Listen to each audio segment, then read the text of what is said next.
Well, howdy there, Internet people. It's Bo again. So, this morning my inbox is full of questions about Tennessee. So, we're just going to jump right into that. I'm going to talk a little bit about what we know, and I'm going to talk about a mistake that I see people making. Right now, there's a whole bunch of people speculating about intent. You can't do that yet. With stuff like this, there's a whole lot of unintended consequences. And if you work from intent, you may pick an unintended consequence and work backwards. Like right now, there's a whole bunch of people saying that because there was a disruption in communications, that was the goal. We don't know that that's true. I've seen no evidence to suggest the actual goal was to disrupt communications. That could just be something that happened along the way. The goal may have been that they were mad at the melting pot. We don't know. Disrupting communications very well may have been the goal, but there's no evidence to suggest that yet. There are other wilder theories out there, some of which have like just basic geography wrong, but they're all making the same mistake. They're working backwards from intent, the why. Who, what, when, where, why.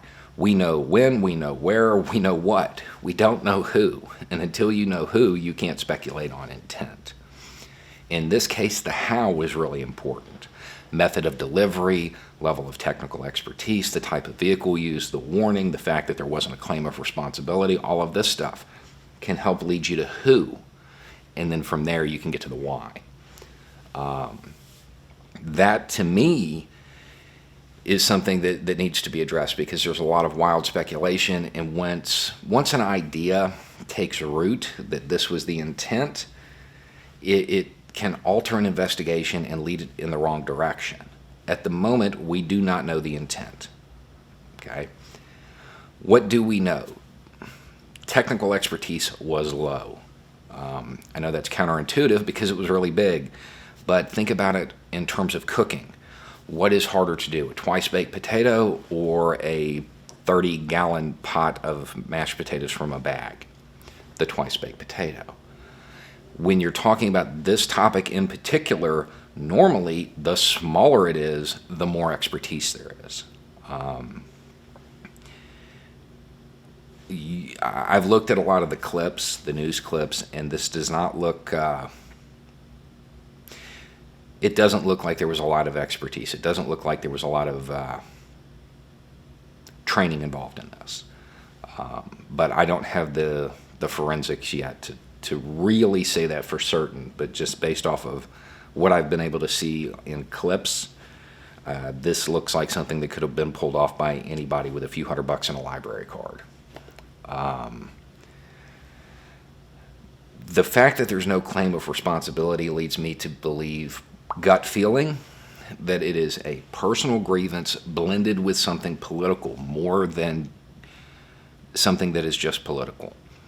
If it is just political, people tend to tell you that there's a notice, there's a claim, there's like, hey, this was us and we're proud of it type of thing. That hasn't happened. The big part, the big lesson in the last 24 hours is making sure you go through the steps. The intent is the holy grail. That's what you find at the end. That isn't a basis to start from because you're going to end up with the wrong information.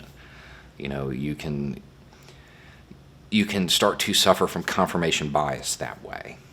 At this point, we don't know a lot. The next steps in this are going to be the investigators tracing the origin of the vehicle. From there, they can probably get to who. From there, they'll go to their search engine, and from there, you'll get to the why. Or they may just tell us at some point. But right now, we don't have enough information to speculate on that. And I think that trying to do so may be self-defeating. Because if there's a whole bunch of information that comes out saying, oh, well, we believe it was this because communications were disrupted, if there is information that comes along later that suggests that isn't true, people don't believe it. And then that's where all of these wild claims come from. because they hear the reporting and they get their mind set to believe one thing, and then other information surfaces. So I would just keep an open mind on this until more information becomes available. This shouldn't take long. The area where this occurred, there's a lot of cameras. Once all of that is recovered and analyzed, they will be able to track it back, and they'll probably track it back to a location where they got that vehicle, and then they'll have to track back the vehicle that they arrived at that location in. And eventually they'll get to where they need to be. It's really hard to do something like this in the United States and get away with it. It shouldn't take much time for them to come to a conclusion about who. Only then can we get to the why. Anyway, it's just a thought. Y'all have a good day.